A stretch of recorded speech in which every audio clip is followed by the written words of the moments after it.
Master gameplay. Some commentary, I guess. Alright. Well, I have no idea what's gonna happen. Playing against some Chinese guy. I summon the red Ignister. What he does is he adds another at Ignister to your hand. And I add the Doyon, which adds a at Ignister from the graveyard back into your hand after you play him. I link summon into this Dark Infant Ignister right here. What he does is he gets me the field spell after you special summon him. So now I have two. With this deck, you always want to have more than one field spell because it literally is made by playing this card or not. If you don't have it, then it becomes a huge problem. But I can't show you a replay where you don't really need your field spell, but this is just a little freestyle combo. You play my Doyon to pull the red back out because my field spell can play it because it hasn't used it yet as a color. I play AI Meet You to get my Earth monster out by showing my access code talker, which is also an Earth. And the reason I do this right now is just to see if he has anything to negate, because I need to get my green at Ignister from my deck, and I'm trying to see if I can bait any of his hand traps if he's got any. He doesn't, so I get it for free. I link summon into my Wicked, and Doyon activates, getting back my AI Meet You from my graveyard. I use my field spell to summon my yellow, and summoning it at the bottom of this card where one of the arrows points to activates its effect. And what it does is it pulls any tuner out of my deck after I discard one card to the banish zone. And then my Picari, the yellow, he activates and he pulls any Ignister spell from the deck into my hand. So you get a lot of pluses in this deck. So this is the field spell I took. It's AI Contact, and when I play this card, it takes the field spell I have in my hand and it puts it at the bottom of the deck for 3 cards. My Wicked starts, or activates, finishes, and gets me my green. And then I link summon into my access code talker. Oh, my transcode talker, I'm so sorry. My transcode talker. And then I summon my green using my field spell. This right here is my level 6 negate. So if I have a level 6 at Ignister monster on the field, so link summon 6 on the field, this card will banish itself from the graveyard and negate any card on the field. And our level 6 is a rival. He's a level 6, but he only needs 3 monsters with different attributes. So as long as they all have different attributes, he'll be able to be summoned, and he gets 1,000 attack for each monster that I use to summon him. Alright, and then so transcode activates, brings back Elekid, and then I bring out my wonderful Dark Templar. It's also another at Ignister monster. What it does is when a monster special summoned to its zone, one of its zones that it points to, it activates to get 3 at Ignister monsters into the zones it points to. So we'll see that right now. I use my field spell to get the red back onto the field, and then I think summon him into a 1, because this one also has another effect where when another at Ignister monster activates,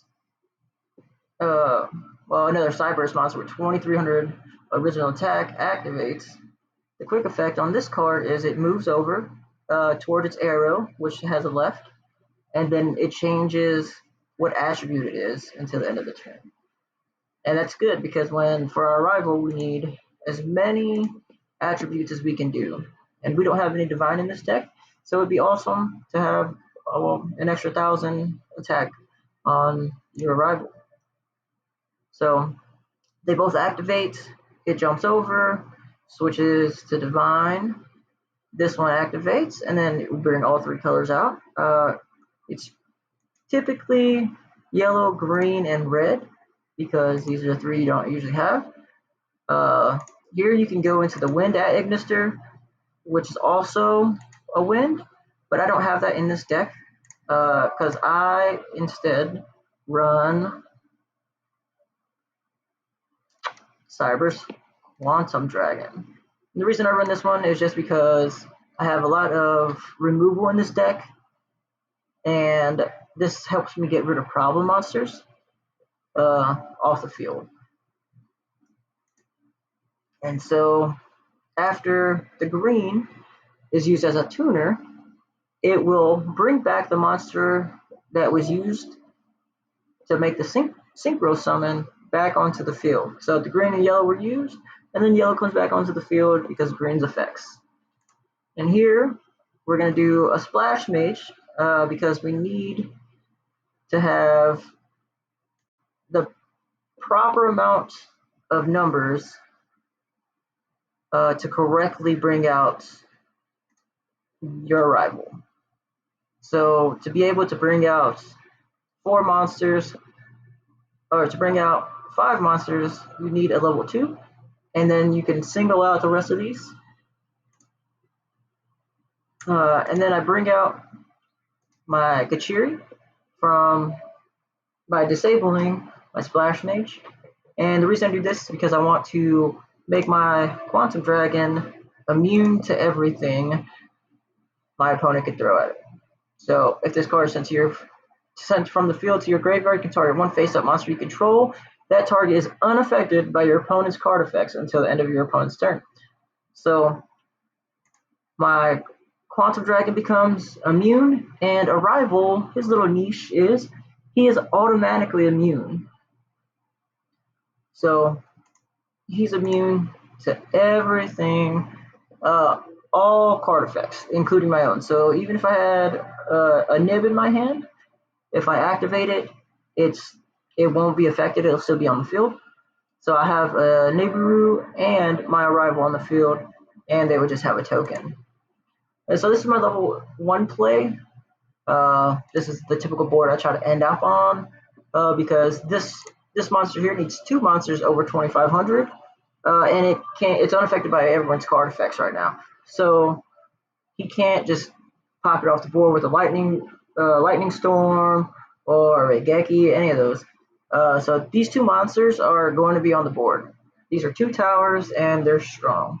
5,000 no effects, and a 2,500 bounce, and wall. It's a 2,500 attack wall. So when you attack into it the first time, it bounces. So alright, so here goes. If this card battles an opponent's monster, you can turn that opponent's monster to the hand. And then it only activates once, but if you use it to attack, you'll get a free bounce, and you'll still be able to attack into another monster. So it takes out 2 monsters per battle, majority of the time. So these 2 towers are incredibly strong. So he gets rid of my back row, does a Harpy Feather Duster, clear my back row. Kaiju's my arrival. How unfortunate for me. I lose my big boss monster, 5,000 monster, and I traded it out for this 2,700 Kaiju. Then he Raigekis. He thinks he's going to bring out both monsters off my board, but he doesn't. I don't think he understands what Kachiri did, but that's good for us. So my monster stays on the board. He is playing Numeron. I thought this was going to be a huge problem but he does something really weird here. So instead of attacking with his Numerons, he still would have been able to kill my monster, and the first attack he would have died, bounce a second, 2,000, another 2,000. He would have had 4,000 against my 2,500. So he would have been able to kill my monster, and I guess he wouldn't have had a follow. He would have had 3 monsters left on the board. He would have had a follow-up play into a track, but by all means, he does this play, and he banishes all his monsters off the board. So next turn, I get hit for 4,000 damage. Oh, I think it's 3,000 damage because I don't think it includes itself. So I get hit for 3,000 damage next turn. All right. So now it's my turn. I've got Quantum on the field. So Quantum Dragon does make a problem for me because with AI Land, you need the monster zones to be cleared. Well, can't really get around it. So I draw into my 3. I'm trying to pull my Agnister spells that I can pull from the graveyard, but unlucky, I don't get them. So I'm just recycling at the moment. Put my red on the field, lets me draw another card. So I draw blue. Blue activates, and it will bring itself onto the board.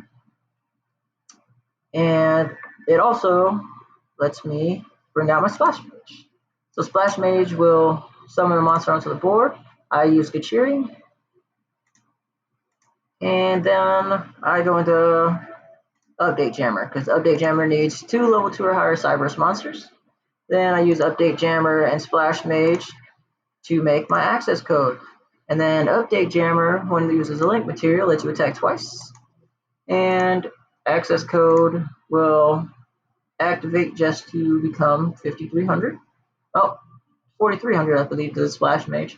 So 4,300. But he can attack twice, and he's got no monsters on board. So that's how you play Agnisters. Holla at your boy, a tiny piece of guy.